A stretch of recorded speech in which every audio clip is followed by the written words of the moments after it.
I came to Canada in '91.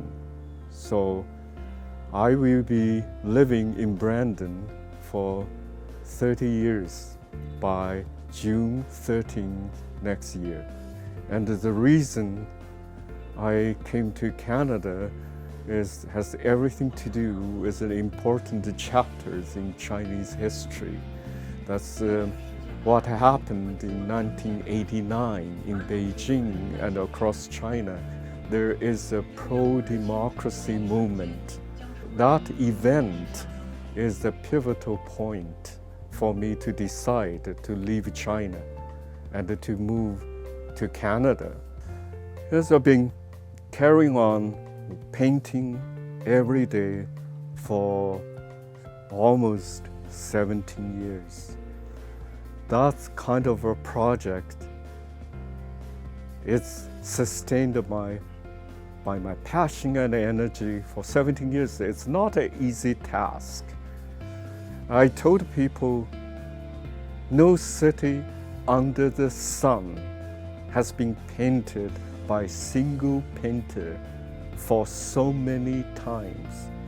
Brandon has to be on Guinness Book as the only city in the world that has been painted more than 6,000 times every day by a single person. Even Paris couldn't boast that.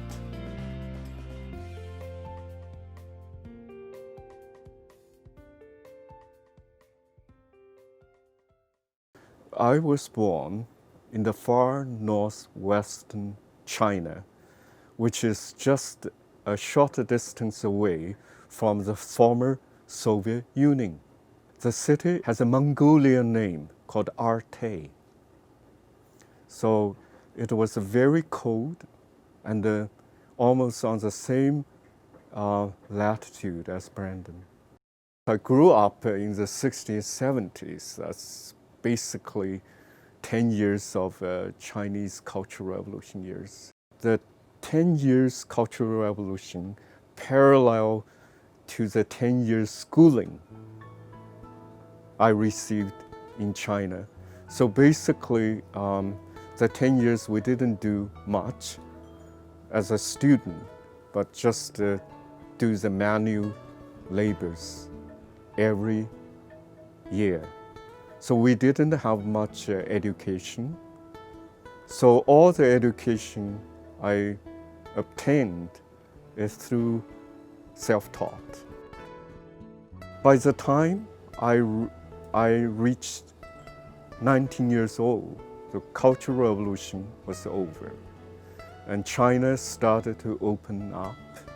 And suddenly you realized you are so inadequate in terms of education. And there was also a yearning to look beyond China and what word it was, because we were kind of brainwashed about what the world outside China looked like. And by then you realized it was not true.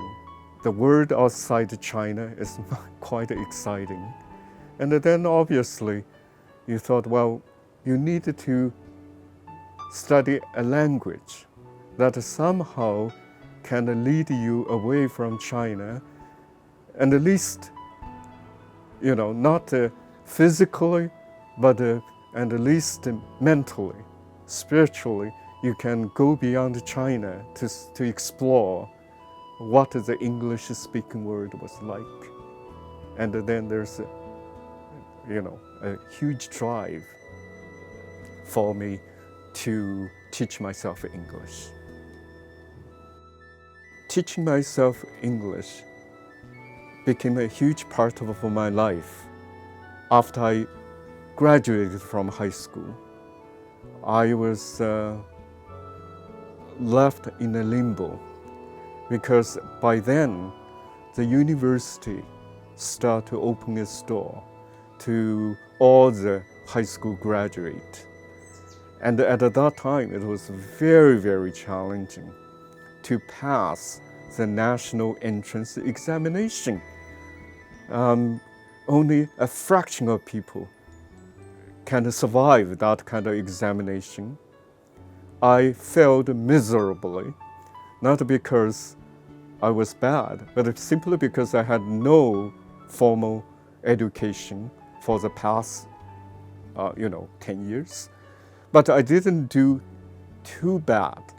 I was still accepted, but not by university, by junior college. It's called Teachers Training College or normal college.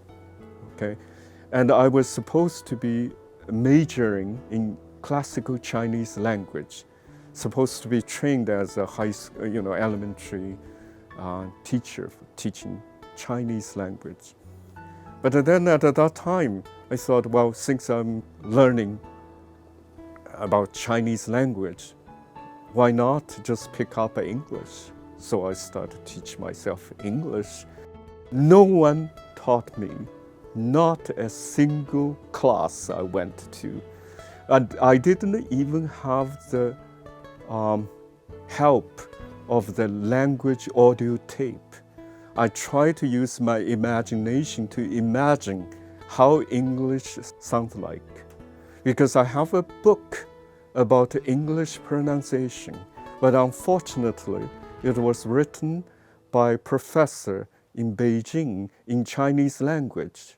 And at that time, it took me only about 2 years from scratching, from very basic English language to, after 2 years, I started to read Charles Dickens, Shakespeare.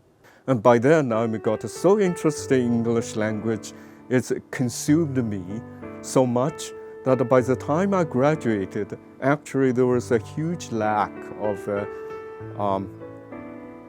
trained English language teachers. I got a job teaching English in the same college where I graduated from. Right after the cracking down of the pro-democracy movement in China, there was a few months, life was very depressing. And you felt there's no hope, no future.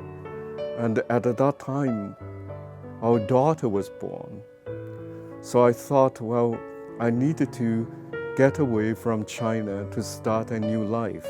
My brother came to Canada for his doctorate degree in electronic engineering at the University of Alberta.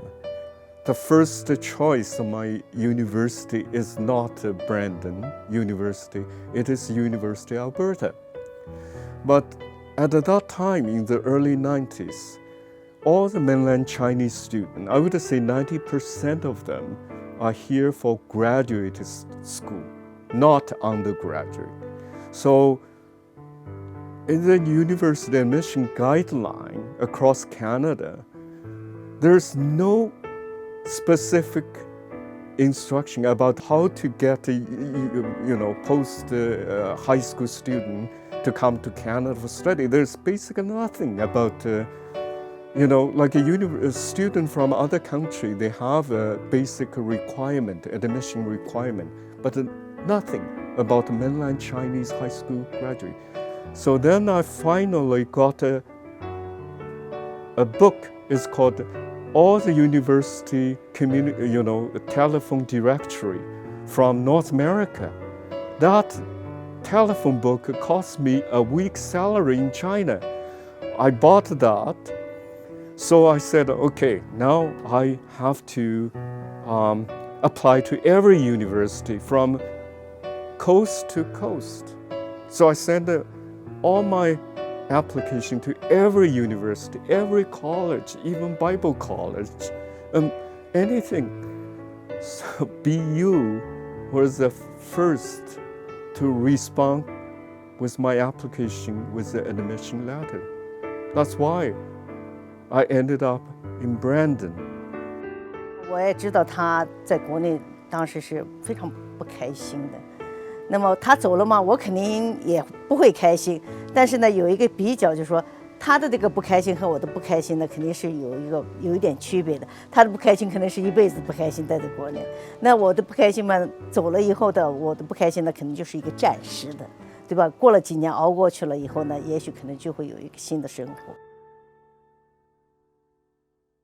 The first impression of Canada to a Chinese is very different according to what year you land in Canada, right? I came to Canada in 90s. Well, the first impression of Brandon was great.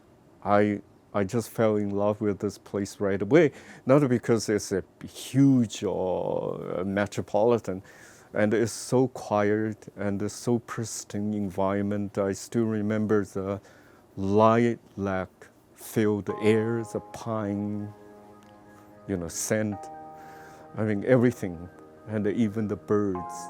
I mean, I was from urban China at that time, and I mean, it was great.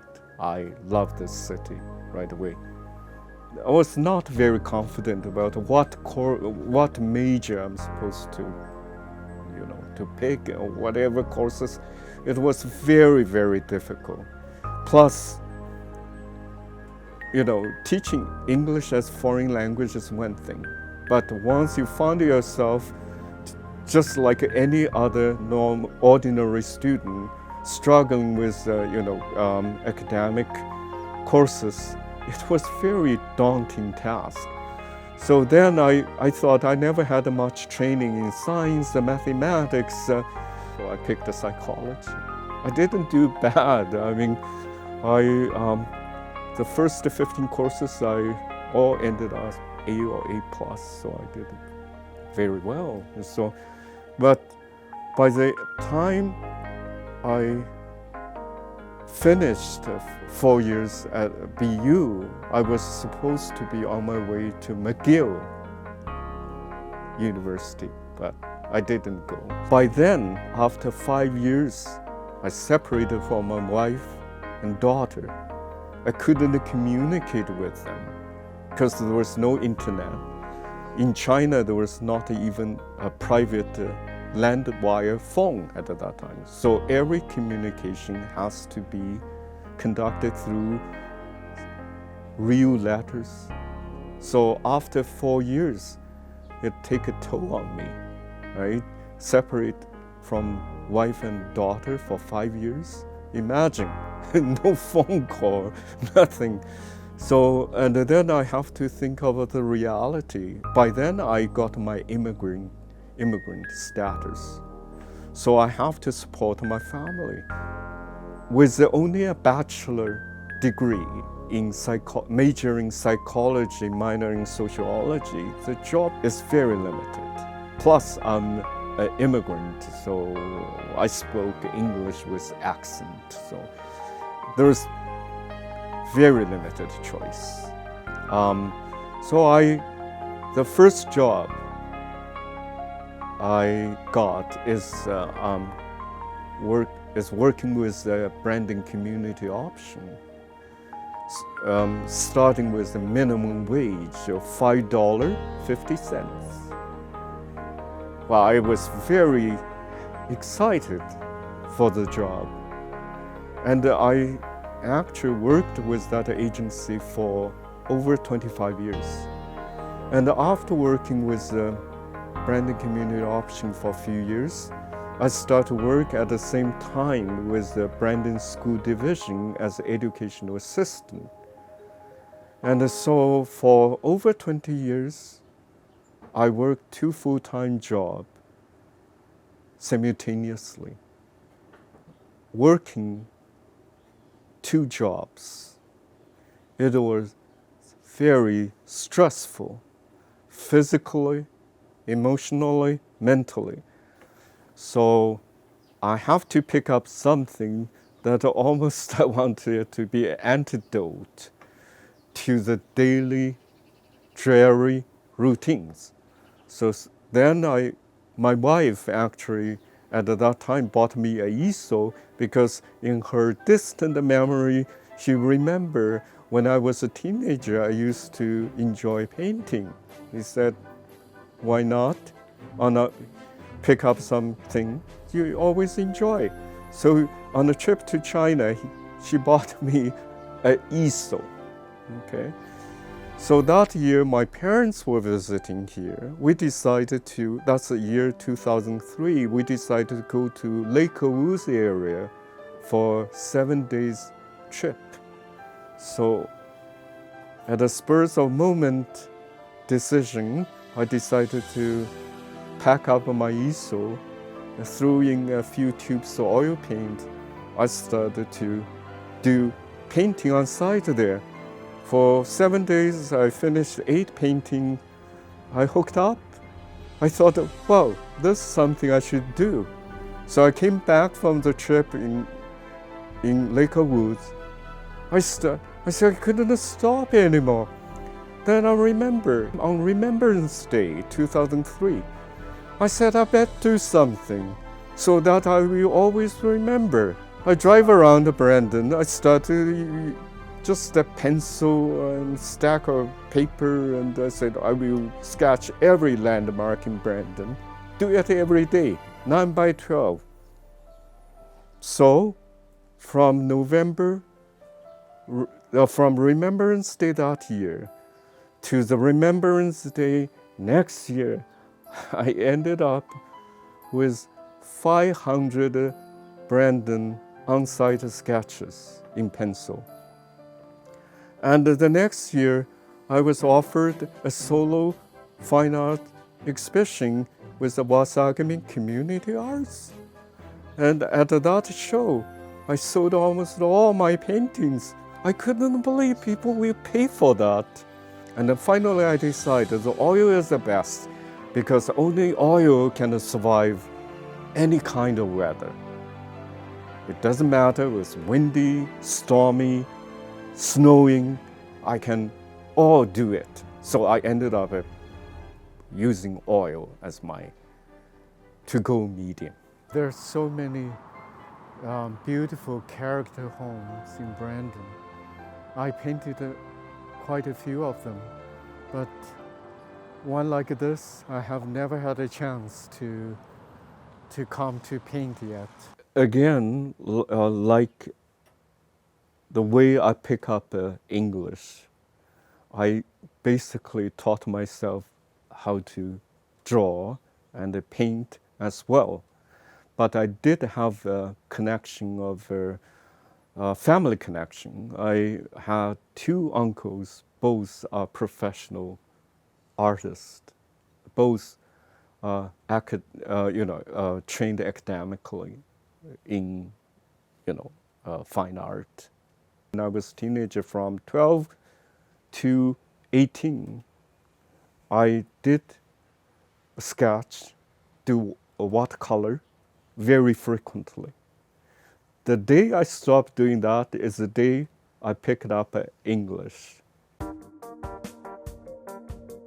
Look at that building. Now it's a senior complex. Used to be a Brandon's jail, so they always refer to it as a jail.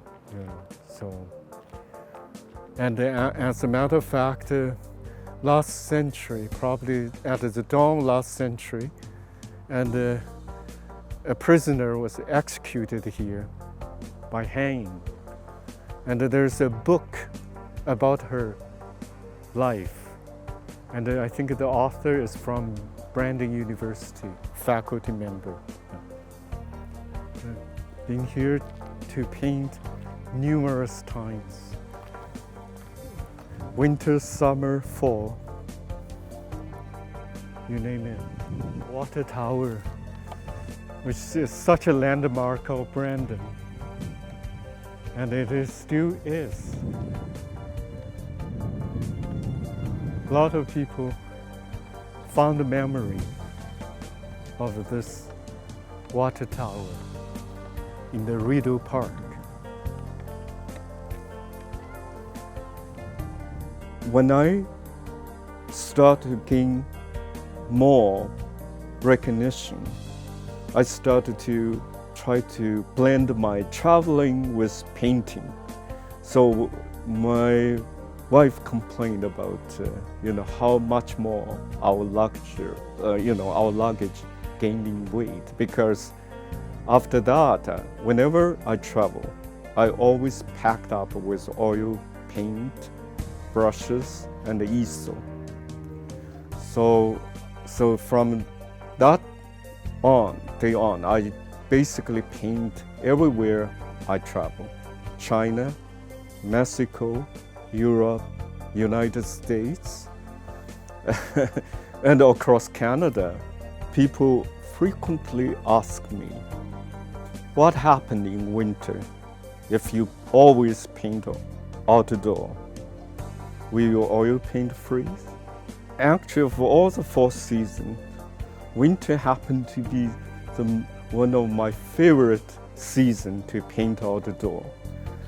So I have to deal with how cold it was. So this is how I solved the problem. I try to paint it small, so I don't spend more than 2 hours. I could be frozen to death before I even finish the painting. Sometimes I have a small easel, so small I can hold in my palm. So I will sit in my car, look through the windshield of my vehicle, so I paint that quite often. The coldest day I ever found myself brave enough to paint was 55 with wind chill, with a blizzard. That was a year I went there with Brandon's son, photographer. His camera was frozen, couldn't work. And he said, Weiming, you go ahead. If you got too cold, I will always have my car running. So I went to Riding Mountain National Park. I didn't realize what was going on, why he wanted to go there. Actually, there was an event. It was an event organized by a local group to send a protest against Stephen Harper's government cutting down budget on national park. So I painted actually 2 paintings that day, 50 below. I couldn't do it. I can't do it anymore. Brandon, as a city, is very appealing to me. Of course, I knew Brandon so well. I literally lived here in the longest stretch of time than anywhere else. Even in China, my birthplace, I only lived there for 20-something years. But here, I felt more like home. It's very appealing to me, and also because of the memory, my earliest memory, the best part of my memory, always associate Brandon. My favorite part of Brandon I always enjoy painting is the area around the BU, because that's where I first came to. When I first came to Brandon, I lived on 15 and a lawn. So that part of Brandon has a lot of character homes. Heritage sites are my favorite. If you go through my portfolios, collection of works, you'll probably find a lot of painting of my wife. Well, yes, because she's the only readily available person around me I could paint.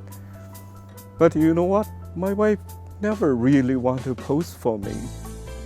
So I couldn't get her pose for me, or even do there for a few minutes. So I have to just do whatever she was doing.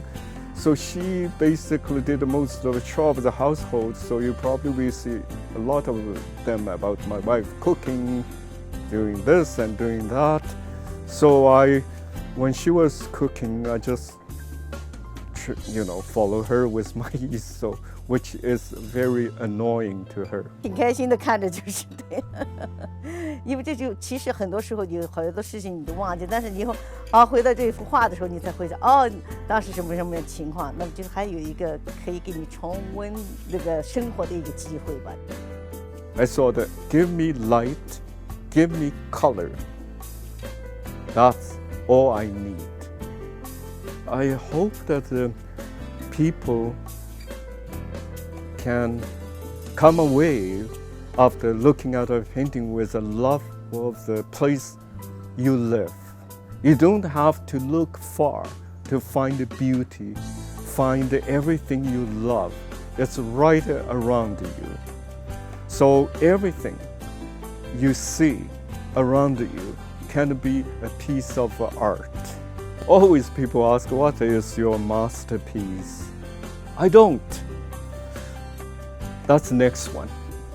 That's why I'm cursed. I couldn't stop because I'm always looking for my best work. It never happened. So I couldn't stop.